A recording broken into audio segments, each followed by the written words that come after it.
Now, does that individual look professional? No. Not at all. Absolutely not. And that's where we're getting away from that professional title, and they're trying to label us unskilled labor, which is total bullshit in my book. Well, if it was unskilled labor, why do we have all the regulations? They can't have their cake and eat it. Exactly. They can't have their cake and eat it. Thank you. We're unskilled labor. Thank you know you. what? Take that damn little green book and do away with it. Put it through the cheese grater. You know, if we're unskilled labor, you know, they're just trying to play down the dollar value of the truck driver. You know, and that's been done for years and years. But they're also making a strong point to that industry, though, where you're getting some of these guys in these bigger companies. We're not going to down any one company, as we previously talked about, but they just look unprofessional. They're not dressed. I mean, at the very least, is it that hard to throw on a clean pair of blue jeans, work pants, and a clean T-shirt, or even a clean button-down shirt or polo, and make a better impression upon these vendors that you're picking up or customers picking up? Appreciate their business, because without them, you're not making money for your family. Right. You know, that goes back to what you were saying about the skilled labor, because if it wasn't skilled labor, then why would it be so hard to get people to actually be able to get behind the wheel and move that equipment around? So these carriers are willing to put anybody behind the wheel that can do it. If they're a slob, but they can drive, they're willing to put you behind the wheel because there's no choice.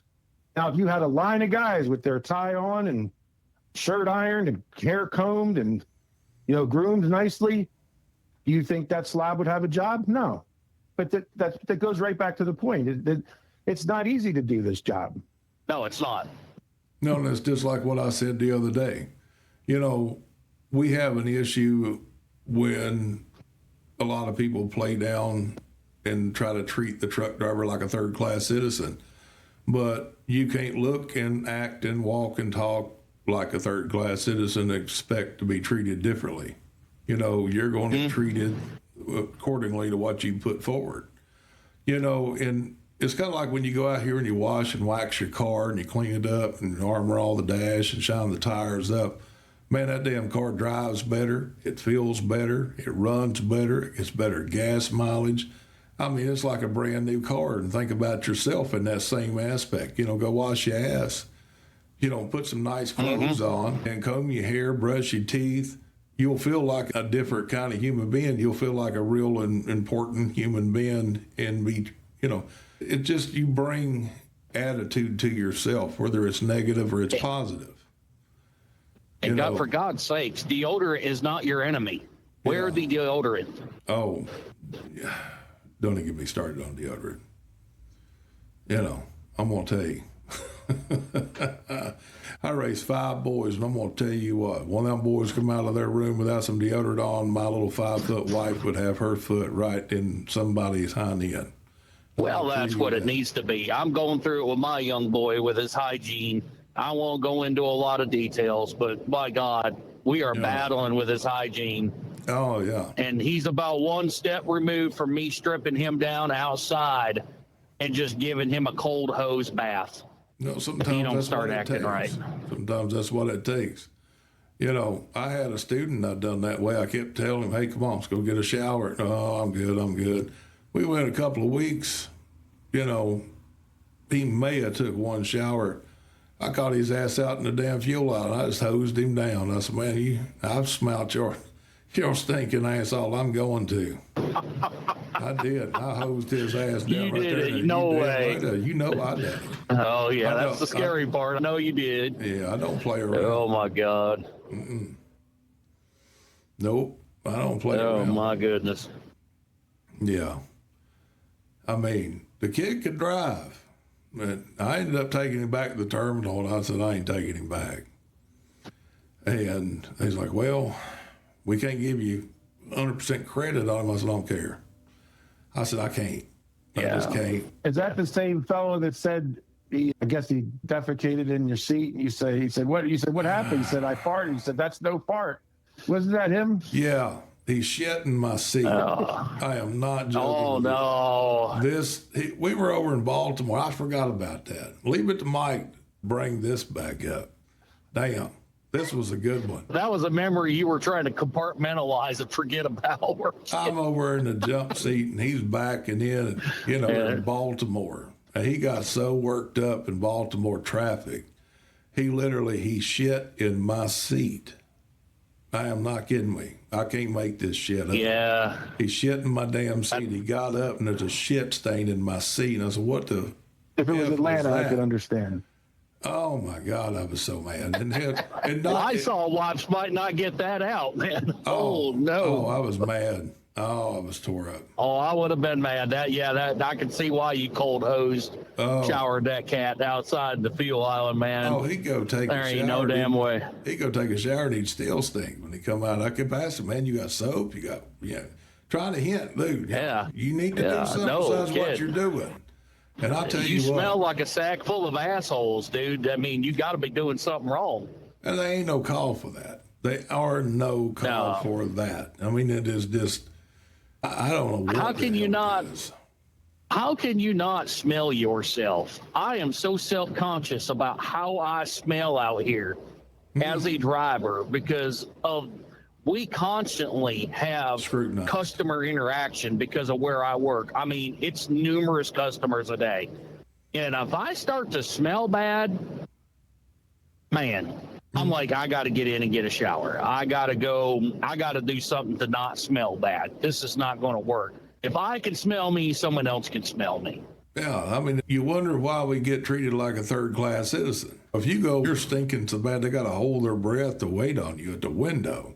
Or people have to step back outside of the office because they ain't with you, and the person on the other side of the glass can stand to be in the window in that room. You got a problem, man. And I know you smell that. I can just only imagine what your truck smells like. The guy shitting in the seat, man, I did kind of feel sorry for him. I mean, the kid could drive, and I took him back to the terminal, and I was nice about it. It was Christmas time. He went home for Christmas. I didn't really say much to him after that, after I chewed his ass over shitting in the seat. And I did make him clean that, and we put a big, double, tripled up towel over the seat, and I made him change the cushion in the seat of my damn truck when I got back, too. They had to go down to Freightliner dealership and get me another seat cushion for it. No, they was going to pay for that. No, I don't blame you. That's dumb. But we put a plastic bag over the towel, everything else. I mean, I don't give a shit. I ain't having. No, I ain't doing it. But you remember back in the beginning of your career, though, Stacey, where they give you somebody else's used truck? I remember one time we had to go recover a truck from a repo lot. I'm not going to mention the company's name. And we had to drive up to Michigan to go get this truck. I climbed inside this truck. It was so trashed and so nasty. I was scared to sleep on the mattress. I thought like a saber-toothed crotch cricket was going to jump up and bite me or something. Oh, it was gross. Oh, yeah. Yeah, I've seen that, man. I mean, I had to go recover a truck. I get a student to drive it back to the terminal one time out in Wyoming. This guy had and take for granted, the guy had been sick, and he ended up having to get sent to the hospital, and then he went on home from there. And I realized he'd probably been laid there in that truck for several days. During this time, they were probably about 10 cups and jugs and anything that he could piss in. Oh, God. Was just Jesus. sitting all in the floor. Because I guess he was so sick he couldn't get out of the truck. And Well, I mean, I've had food poisoning before. It's no fun. yeah, But you still clean the truck when you get better. You throw a rattlesnake in that truck, he's going to move. I don't care how sick you are. You're going to, you could throw a bottle of pee away. That's no excuse to me. Well, no, you're right, Mike. And you bet your butt, because I owned that truck. I scrubbed and Lysoled the hell out of that truck. You would have never known. ain't doubt in my mind. But I mean, back to that kid there, and I feel bad for bringing that up on air about that, but, and I just took him back to the terminal. I didn't dog him out or nothing. I wasn't going to do that to him. The kid could drive. He could drive his ass off. He just smelled. I mean, I was off for a week and a half during Christmas. And me and my wife went out there, and I mean, she was about to puke and everything else, damn surgical gloves on, trying to wipe that truck down, trying to get the sheets and stuff off the bed. Oh, my Oh, God. no.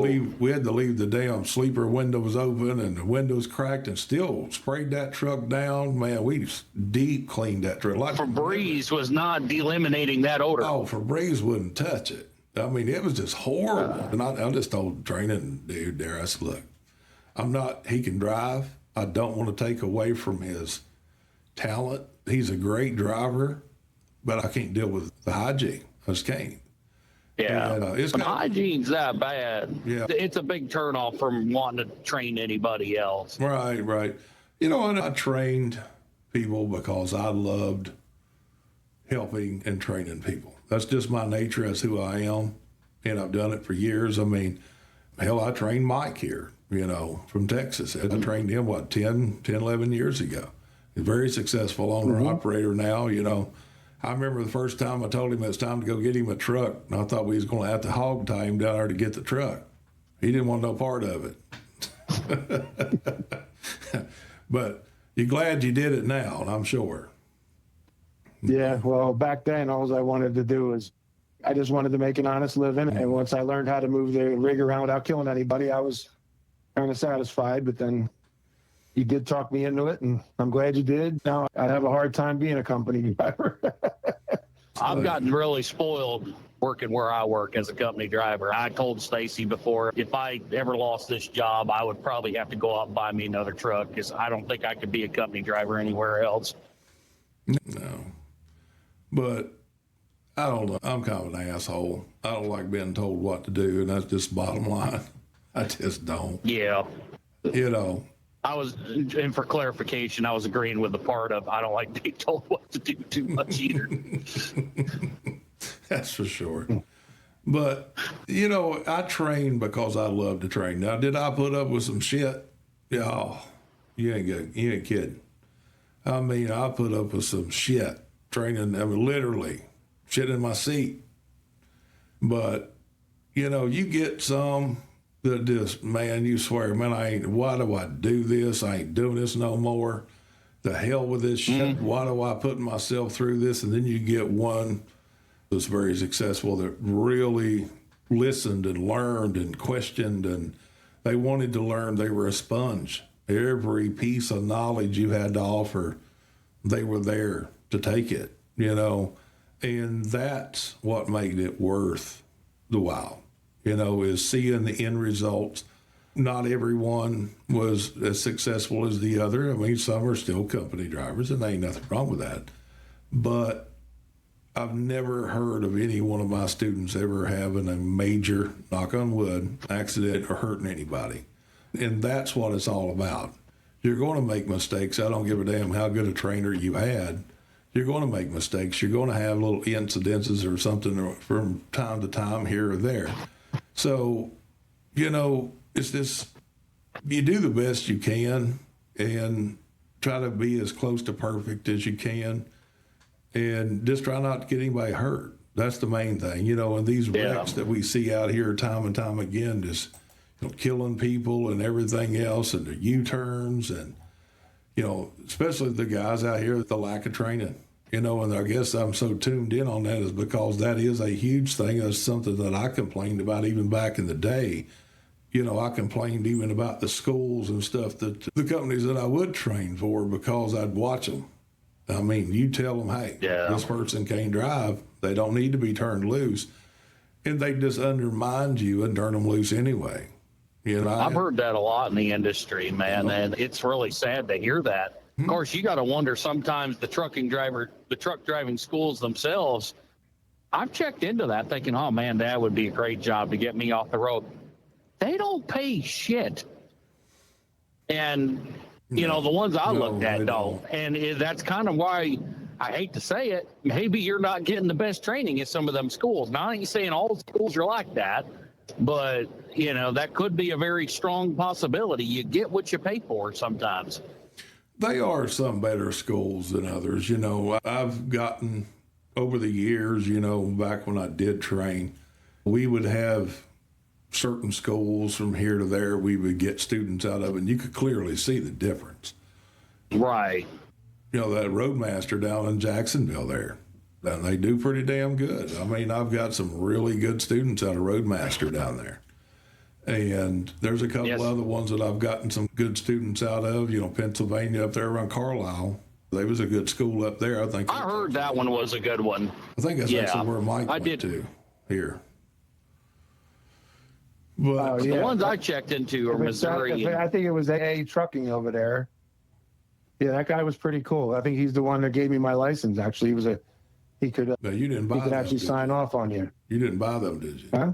You didn't buy them. No, I didn't have no dough. I didn't have no money then. I got all my money when I started trucking. He was smoking them. What's it called? Them big 100s. Oh Lord! And he was lighting them right after one after the other. I smoked for years. Lord, honestly, I quit smoking while Mike was on my truck. So that's how long I've quit smoking. Yeah, I just did quit smoking about a week before you did. Yeah. Took my last pack of cigarettes too. That was the best thing I ever done was quit smoking. I'm like, you can't afford it nowadays. It's freaking $13 a pack of cigarettes. Jesus. Yeah. I mean, that's the thing, smoking, it's rough. And I gotta say, I definitely feel better not smoking. Yeah. It definitely, there's times, man, I had said before, I don't want to quit smoking. Because I actually enjoyed it. I used to enjoy it, yeah. That was the best thing in the world, a cup of coffee and a Marlboro Red. That was the best thing in my head. Now I had to switch from a Marlboro Red and a cup of coffee to chewing gum and a cup of coffee. Got to have my damn chewing gum in my coffee.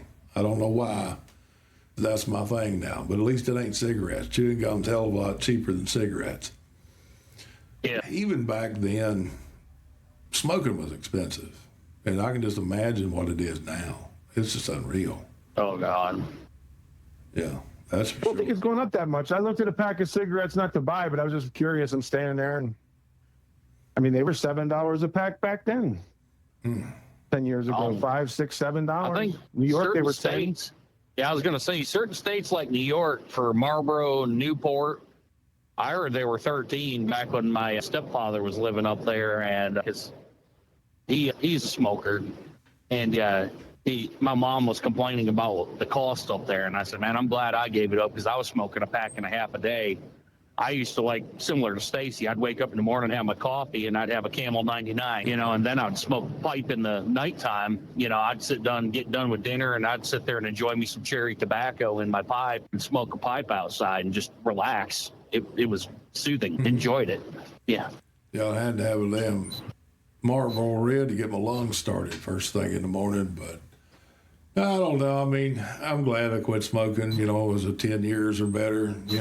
It's definitely, better off. Now when I'm out of breath, it's just because I've gotten older and I'm a little fat. Well, we do drive trucks. I don't claim to be the sports specimen out here. I'm going to tell you that. I do try to live pretty healthy and try to stay on. Here's a fun fact, a little blast from the past, like high school, right?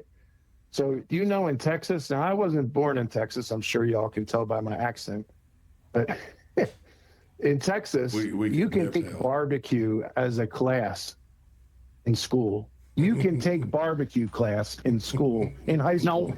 Why the hell are they not offering this in other states? Well, I think... Way to go, Texas. I applaud you. Where you're from there, Mike, in upstate New York, I don't think they know what barbecue is up there. They call everything damn barbecue up there. They could grill a damn burger, and they call it barbecue. I'm like, you do understand the difference between grilling and barbecuing. You grill a steak because you're searing it. You barbecue ribs low and slow versus smoking where you're prolonging the smoke. I am not by no means a pit master, and I have very limited smoke experience, very limited. I know Stacey has mentioned prior that he smokes quite a bit and has sent me pictures, especially when I was on my diet fasting because he's an asshole, of some very good looking barbecue. Make you change your religious beliefs. Oh, I'll tell you what, boy. Mike's had plenty of my barbecue. I've got taste tests right there now. And see, I moved down to the South when I was a youngster, and we moved to North Carolina outside of Fort Bragg. And we had that vinegar-based pulled pork barbecue, and I fell in love with it. I love some Carolina barbecue. Living in Georgia now, you got some decent joints in Georgia, but it ain't the Carolina vinegar-based barbecue. And I've been down to Texas, and I've had that brisket out in Texas, and I mean, it's good. I've been to Kansas City, and it's okay, and everything about I've heard them brag about that St. Louis barbecue. All I see is a bunch of sauce smothered on some meat, which ruins it for me. But hey, to each their own. I figured if you have to kill it with that much sauce, you must have done something wrong. But Probably one of my biggest things with Kansas barbecue is them big short ribs, some beef short ribs out there. oh god, they're so good. That's what Kansas City. We called them pig sickles out there, man, because I lived I about ain't talking about pig 70 sickles. I'm miles. talking about beef short ribs. I understand that, but it's what we just called. I understand that. And I said that's what we used to just call ribs out there were pig sickles. Oh, pig sickles. Yeah, man, because they fall off the bone, make you want to just freaking gnaw on the damn bone like a dog. Oh, my brother-in-law got me started on them short ribs. He lives down there in Houston. He got me started on them short ribs, man.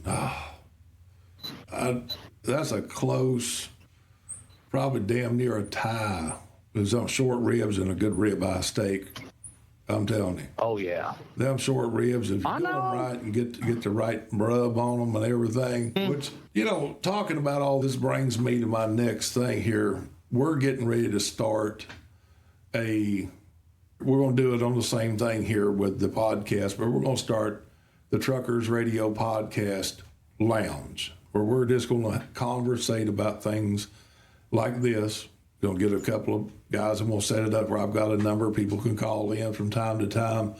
And we're going to talk about things that we like to do when we're not in the damn truck, like barbecuing, football, things like that. We're going to call it the lounge. We're going to run it in with the other episodes. That sounds like a great idea. But I think it just kind of gets people's mind and psyche out of that truck. You can get really down on yourself in that truck, and I've got... Well, you need a healthy balance. Take it from a guy that has been 3 months out on the road before he's went home, and used to basically live out of a truck, quite literally. I was homeless. I lived out of the truck. Yeah. And I'd get a hotel room here and there to get my shower just to get away from it for a second. But, you need a healthy balance. And I think that's a fantastic idea, Stacey. I'm all for that. Well, it's the thing, because, we are people besides truck drivers. We have lives too. We like football, or we like barbecue, or we like fish. And I think we're just going to start doing like some of the lounge episodes, the Trucker Radio Podcast Lounge. And we're not going to talk about trucking. We're going to talk about barbecue, grilling, things that we like to do as a human being that we like to do. And I think that'll do really well. I mean, I know a lot of people listen to the show and stuff like that. Let me know what you think. Just put it in the comments on whatever if you follow my YouTube or you follow my podcast, put it in the comments what you think about it. But this is one of the things that we're going to try to get done is start this lounge. And let me know. Put it on Facebook. Let me know what you're doing. Send me a message on Facebook. Put it in the comments or post it on there. If there's anything that we're missing, hey, this is what we do. But yeah, I think that's a fantastic idea. I mean, I could see that going very well. Well, for the counseling side of this and, the coaching side, where I help people and stuff with mental health and all that, I see so many people get down in these trucks. Like I've said many times, we live out here on the road in a truck a third of the size of a federal prison cell. And it don't take a whole lot to get into your head in that truck, especially with stuff going wrong at home. Your wife may be doing something that's not what she should be doing. We're going to leave it at that. Arguments, troubles with the kids. We offer help for all of that. We have the Sabren Group site. All I have to do is go on there, sabrengroup.com. Look us up. We offer all different sorts of counseling and stuff like that. We have some openings still, We're not full plumb up, but, we have quite a bit going on. We offer owner-operator consulting. We offer entry into trucking consulting. If you're thinking about getting into trucking, we can kind of help you step into trucking the right way. And it saves you a lot of time and headache, and you don't believe it or not, I make it very affordable. I still drive for a living. I don't have to make a ton of money, so I make it very affordable for everybody. It's a lot cheaper to get help than it is to screw it up and learn the hard way. Amen. Ain't the truth. I like The steaks are expensive. It just contributes to my carnivore diet. That's what I keep telling myself anyway. But yeah, the rate steaks is going here lately. I ain't been eating a whole lot of steaks. I've been eating a lot of cheaper stuff. I've resorted to Has anybody told you that red velvet cheesecake isn't carnivore? Busted. Yeah, I ain't been eating no red velvet cheesecake. Well, you know what's coming. You know what holiday's coming. Oh yeah. Thanksgiving. Busted. Anyone who knows Stacey knows about that red velvet cheesecake, boy. I'm gonna tell you, I like me some damn red velvet cheesecake, and I can give you one guess, 2-3 guesses of who got me started on that too. Yeah. Mike from Texas there. He's the one who got me started on that daggone red velvet cheesecake. That's some good daggone cheesecake, I can tell you that. That little place out in New York over there. What's the name of that anyway? Oh, yeah, Junior's. Junior's in Brooklyn. Cheesecake. Oh, yeah. They're a little pricey, but I'm going to tell you what, they're so good. They're very good. We got a lady here locally that makes some of the red velvet cheesecake. It ain't that good, but they still good. But hell, I'm talking about the price of ribeye and all that. Hell, I got 2 iron skillets on the smoker right now smoking me some damn meatloaf. I ain't even joking. Yeah, I seen those earlier. You sent me some photos. They look good. I think I'm going to post them on the Truckers Radio Podcast Facebook area directly. Give them a little taste of what we do when we're at home. I know I got me some homemade beef tips, gravy, and then Salisbury steak homemade.